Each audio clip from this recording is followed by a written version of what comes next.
Penny Porter slammed the back doors of her delivery van shut, sweat trickling down her spine in the late afternoon heat when her GPS coldly announced, "You have arrived at your destination." She looked up, blinked twice, and then craned her neck back further. "You've got to be kidding me," she mumbled.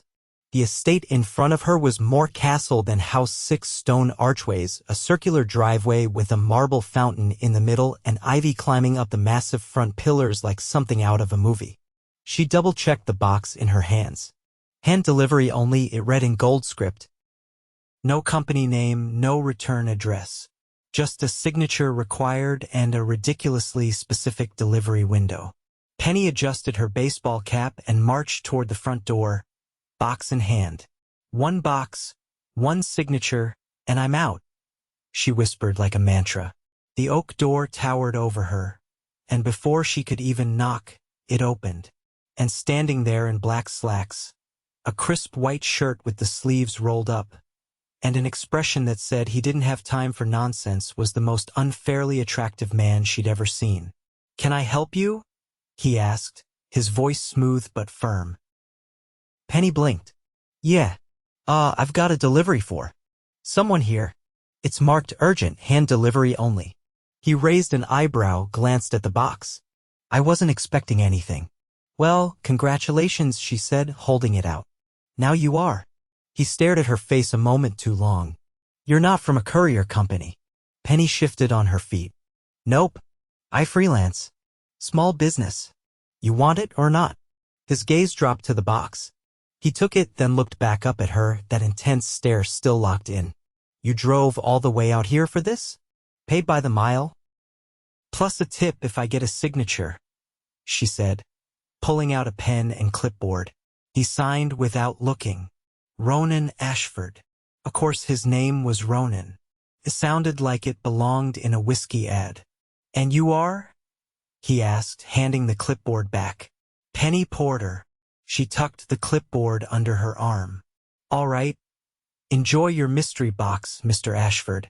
"Wait," he said before she turned. "Would you like some water? It's hot." She hesitated. "I'm good." "You sure?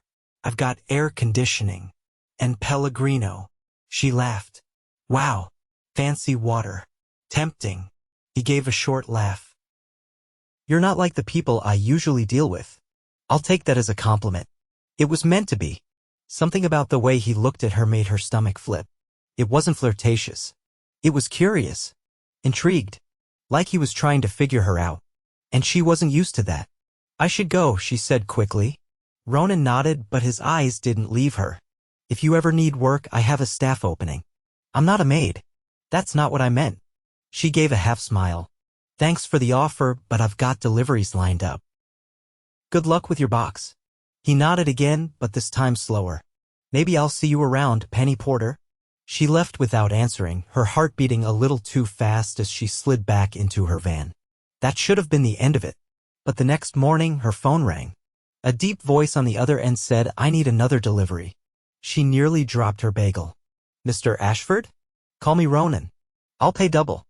"Same address. Just a simple package." She should have said no.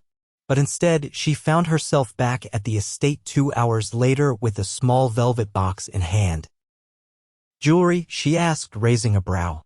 "Not yours," he said, amused. "But I knew you'd ask. Why not send it through your driver?" "I wanted to see you again." Penny froze, her breath catching. "Why?" "Because I haven't stopped thinking about you since you walked off my porch." She blinked. "That line work on other delivery girls?" "I don't let other delivery girls onto my property." She stared at him. "You're serious?" "I am." He stepped aside, holding the door open. "Come in." "Just for a minute."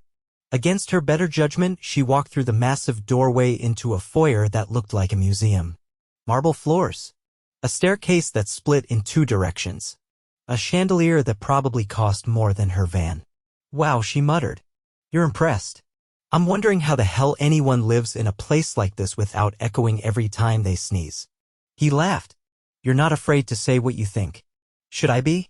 "No," he said, stepping closer. "I like it." There was silence. Heavy. Charged. She took a breath. "Okay. So what is this exactly?" Are you flirting with me or hiring me? He reached into his pocket and pulled out $100 bill. Delivery fee. She stared at it. This is too much. He tucked it into her back pocket without breaking eye contact. I don't think so. She swallowed hard. I should go. You keep saying that. But you don't. And he was right. She didn't move. Dinner, he said. Tonight. Here. I can't have dinner with a client. I'm not a client. You've already been paid. She narrowed her eyes. You're trouble. I'm rich trouble. She burst out laughing. Wow. You really just said that. He grinned, and suddenly that too polished, cold exterior cracked wide open. I'll cook, he said softly. Come on. What's the worst that could happen? She hesitated, then nodded. Fine. One dinner. But I'm not dressing up. He stepped in close, voice low. You don't need to.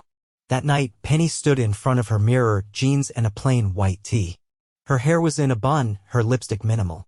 If he wanted someone polished and perfect, he'd pick the wrong girl. But when she returned to the estate, something in her chest tightened.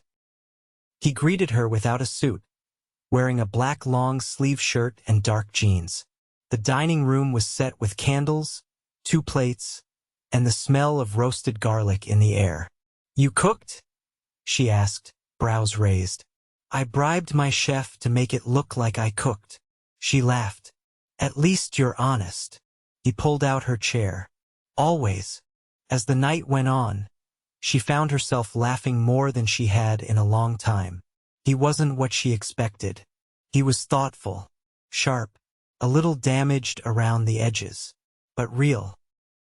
When dessert came chocolate mousse with crushed hazelnuts, he leaned back and looked at her like he was trying to memorize her. This was the best night I've had in a long time, he said. She looked down, her heart thudding. Me too. Penny, he said softly. I don't know what this is yet, but I don't want tonight to be the last time I see you. She met his gaze. Me either. And in that moment, under the soft glow of that ridiculous chandelier, something shifted. Neither of them said it, but they both felt it. Penny didn't expect to hear from him again so soon. But 3 days later, a man in a charcoal suit knocked on the door of her shared apartment above the bakery, holding a silver envelope and carrying himself like he belonged on the pages of a men's fashion magazine. For Miss Penelope Porter, he said with a polite nod. She raised an eyebrow. From. He handed it over without answering, turned, and left before she could ask another question. No car idled outside. No explanation. Just silence and a flash of tailored wool disappearing down the staircase. Inside the envelope was a single ivory card with a handwritten note, Friday. 8 o'clock. Don't eat beforehand. R.A. Penny stared at it for a full minute before folding it and slipping it into her bag. She didn't need to ask who R.A. was. What she did need was someone to tell her she wasn't crazy for even considering going. She showed up Friday night 30 minutes early against her better judgment, wearing a black wrap dress she'd borrowed from her roommate and heels she could barely walk in. The estate gates were already open. Inside, the house was quieter than she remembered. No staff. No echo of distant footsteps. Just candlelight flickering in low sconces and Ronan standing at the base of the staircase, navy blazer over a dark button-down, no tie. You're early, he said as she stepped in. You said 8. I figured you'd start without me if I was late. I wouldn't have. He offered his arm. Come with me.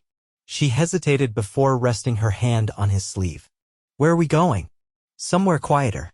He led her down a hallway she hadn't seen before, past a library and a conservatory filled with orchids until they reached a set of glass doors.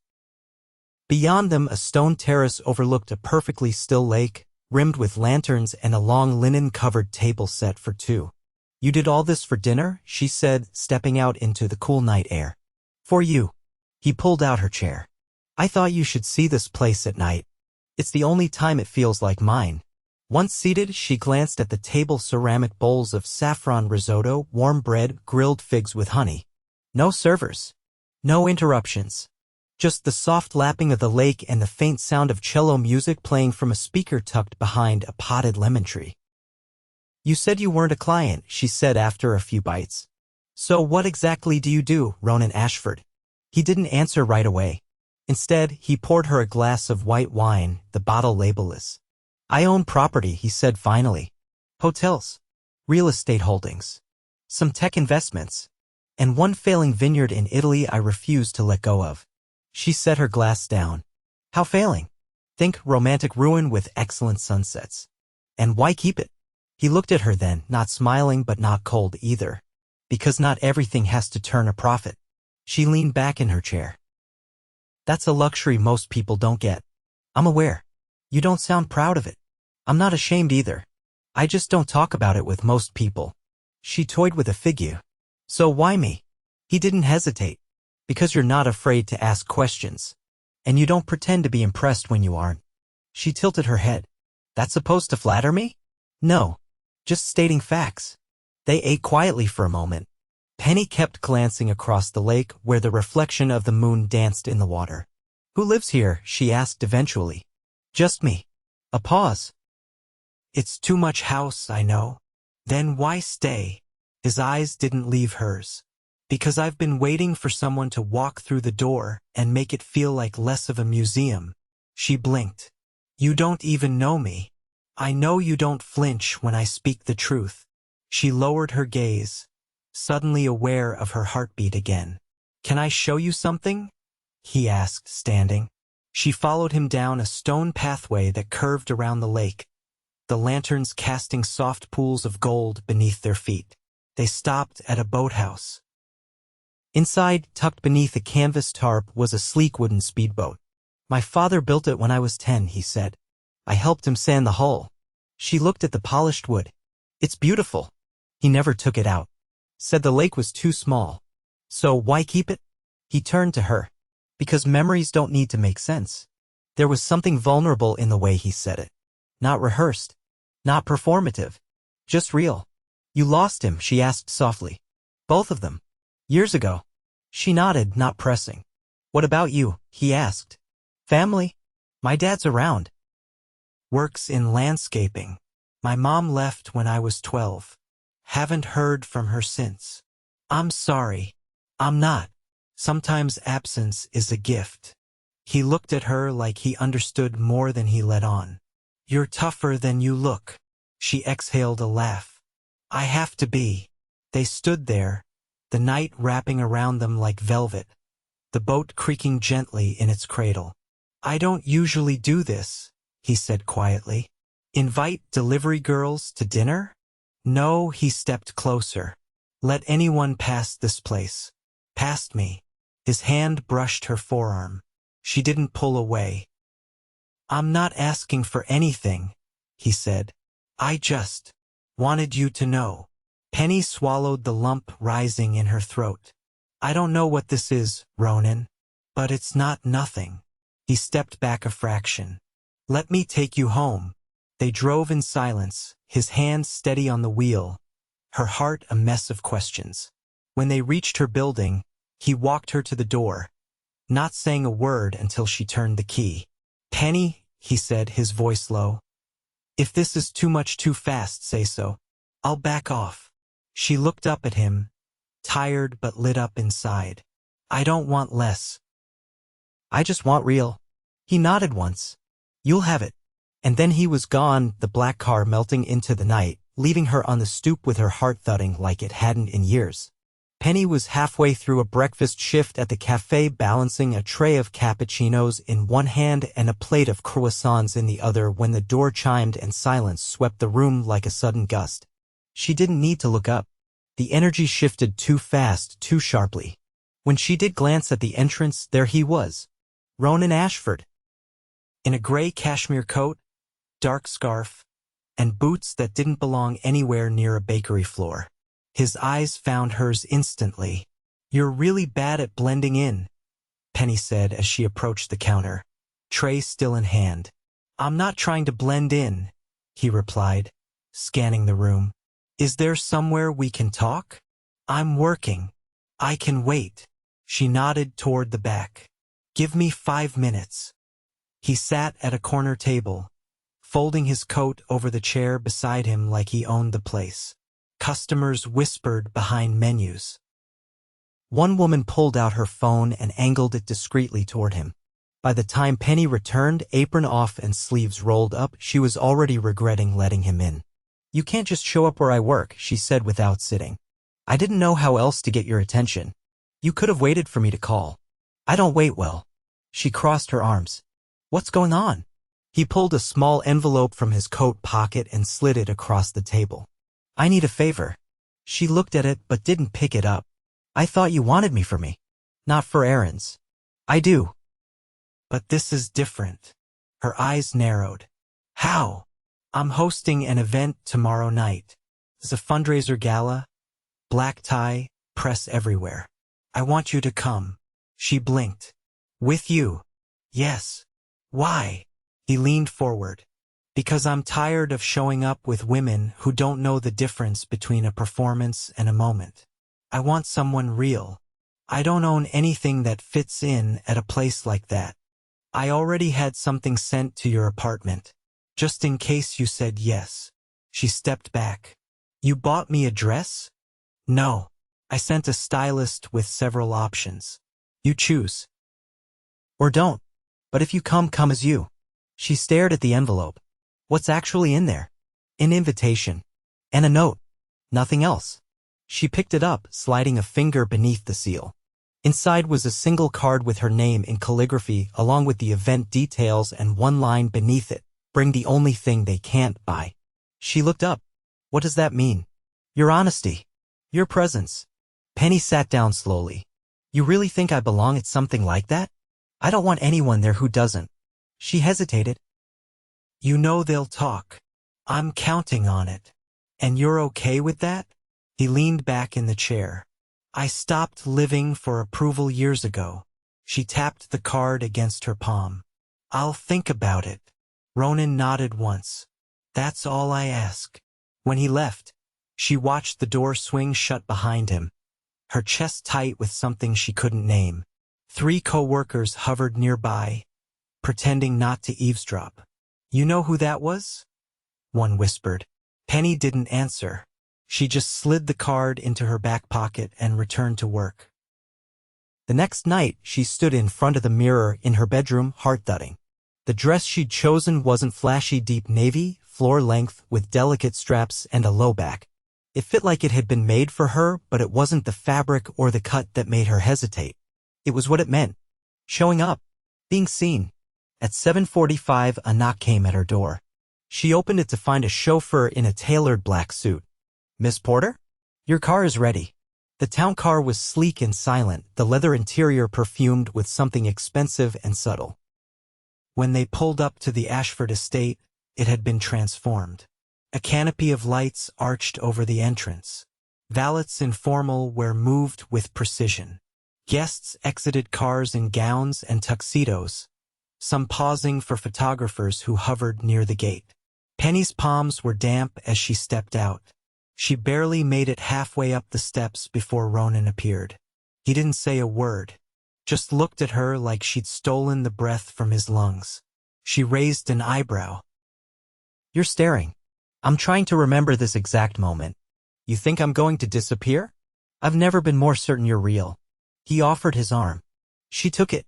Inside, chandeliers glowed above towering arrangements of white peonies and orchids. A live-string quartet played near the grand staircase.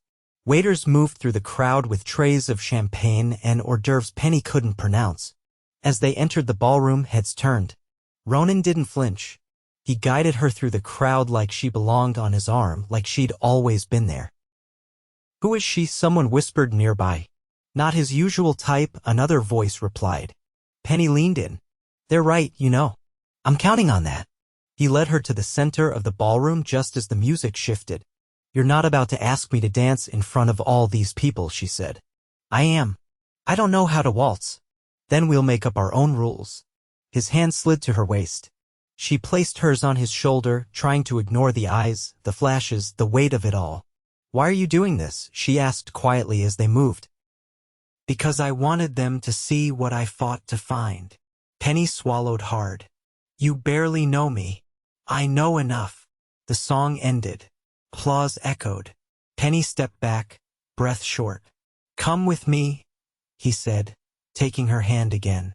They left the ballroom and slipped through a side hallway until they reached a private terrace overlooking the gardens. Cool air kissed her skin. The noise faded behind them. "I need to ask you something," he said, voice low. She turned toward him. "You're not about to propose. Please don't propose." He laughed genuinely. "No. But I am about to ask you something riskier. Try me. I want you to come to Italy with me." She blinked. "What? Next week? Just for a few days? Why?" "I want you to see where I go when I need to remember who I used to be." She leaned on the stone railing. "You think I'll like that version of you better? I think you already see more of him than anyone else does." She looked out at the garden, heart thudding. "You're insane. Probably. And impulsive." "Absolutely." She turned to face him again. "I haven't said yes. I haven't made my case yet." He stepped closer, barely a breath between them. "Let me." And for the first time that night, she let herself believe this wasn't a performance. It was a beginning. The plane dipped low over the Tuscan hillside, revealing rows of grapevines basking in the golden wash of late afternoon sun.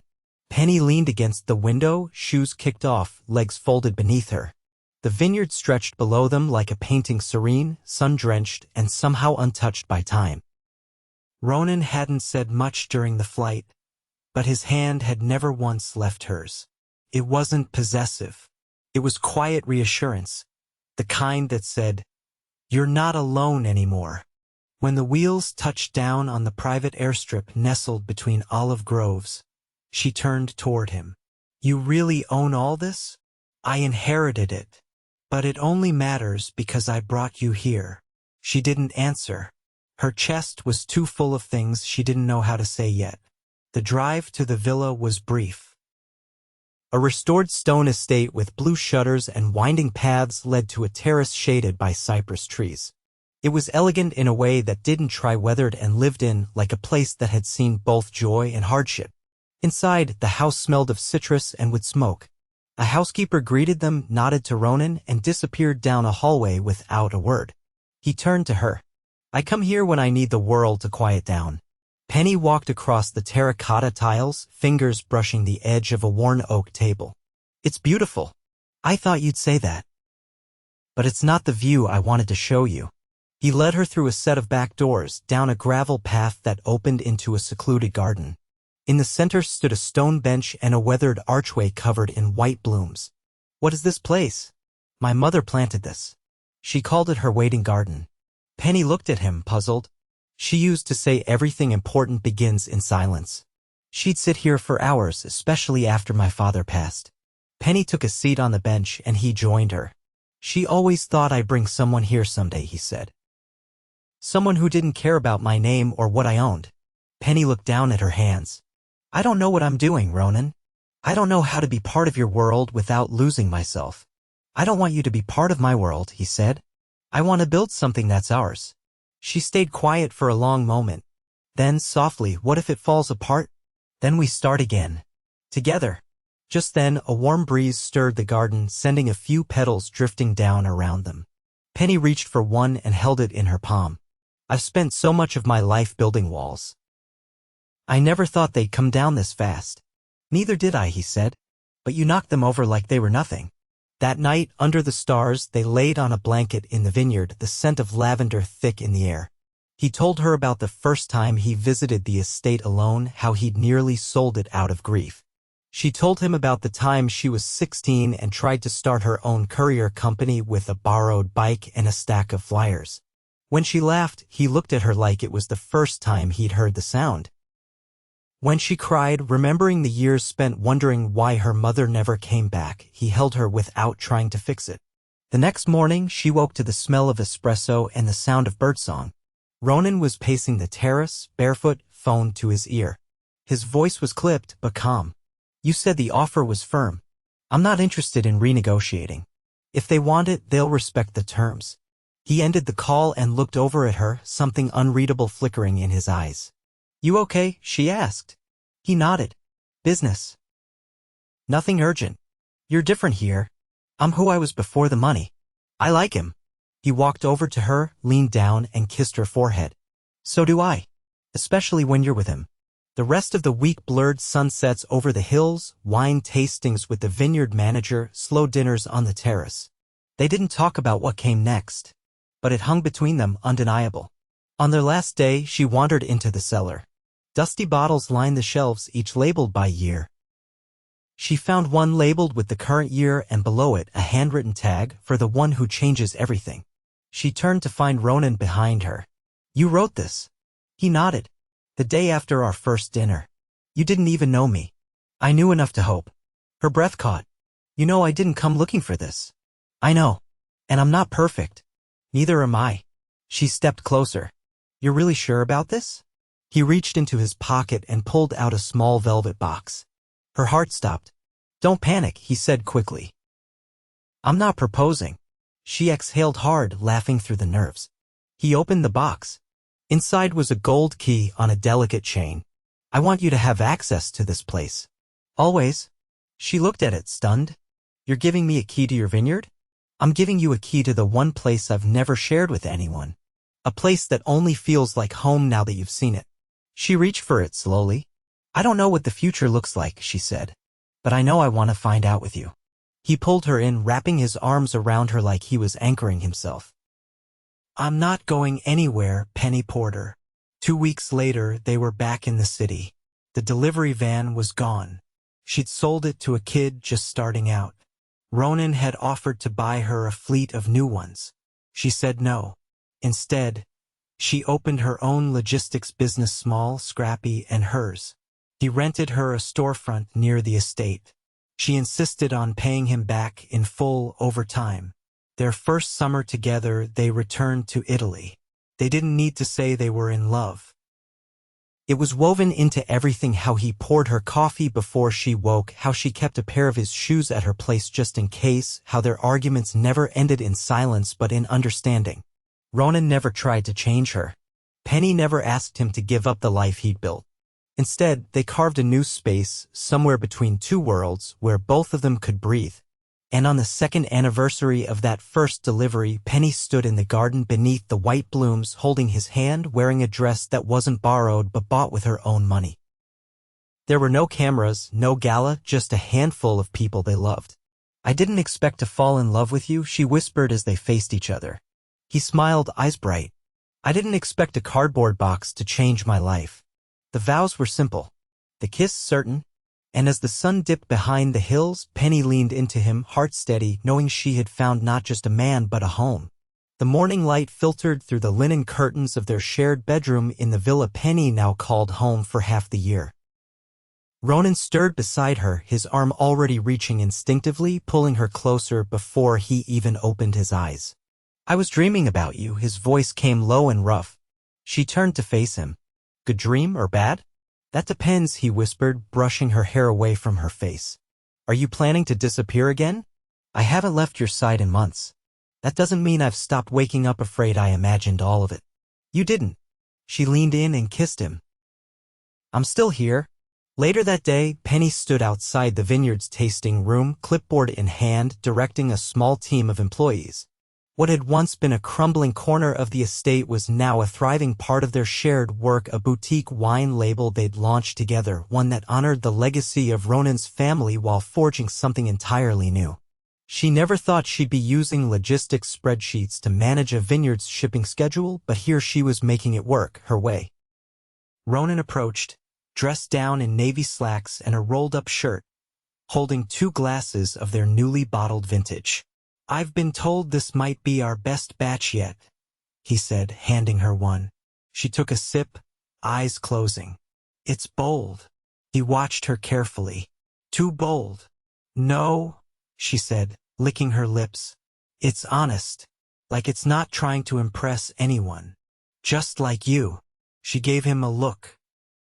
"Are you comparing me to a bottle of wine?" "Only the best one I've ever had. You do remember I used to deliver packages in the back of a van, right?" He set the glass down and pulled her close, arms circling her waist. "And that's what made you unstoppable. You built something out of nothing. You still do." "I didn't build this vineyard." "No, you made it matter again."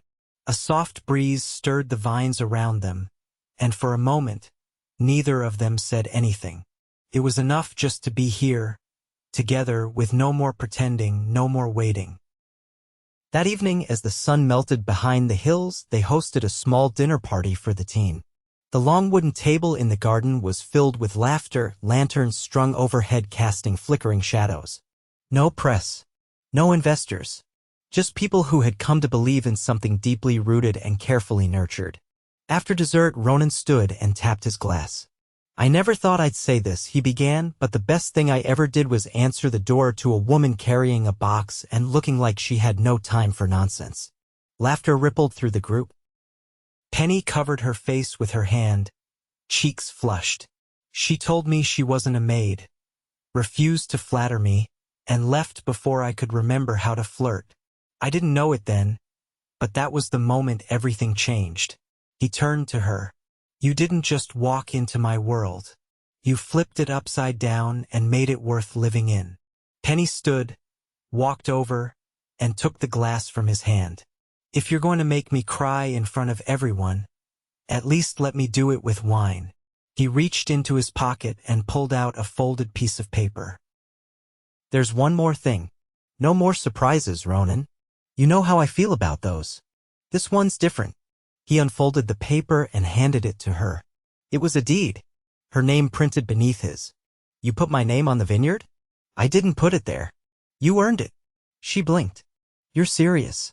As serious as I was the first time you stole my breath." The group applauded, but Penny barely heard it. She stared down at the paper, then up at him. "I've never belonged anywhere the way I do here." "You belong everywhere, Penny. But this place is better because you chose it." She kissed him, a long, lingering kiss that silenced the world around them. And when she pulled back, her eyes were shining. "You once said everything important begins in silence," she whispered. "But I think it ends with a promise." He brushed his thumb along her cheek. "Then I promise this, whatever comes next, we face it together." They danced in the garden long after the guests left, barefoot on stone, the stars overhead their only witnesses. Months passed. The seasons turned. The vineyard grew fuller, richer.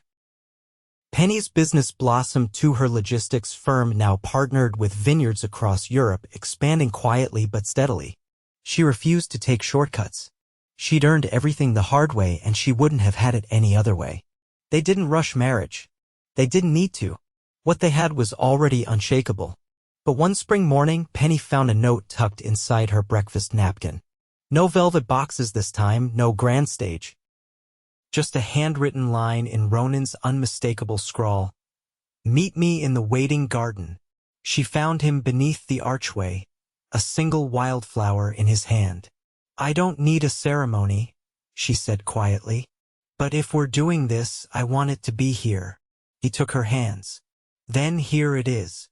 They exchanged vows with no witnesses but the trees and the wind. No rings, just the key she still wore around her neck, now engraved with the date and one word: ours.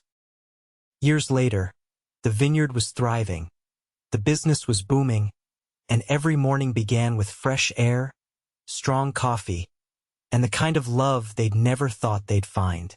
They never stopped being surprised by each other. They never stopped building what they started. And when people asked how they met, Penny would just smile and say, "He answered the door." And Ronan, every single time, would add, "And she never left."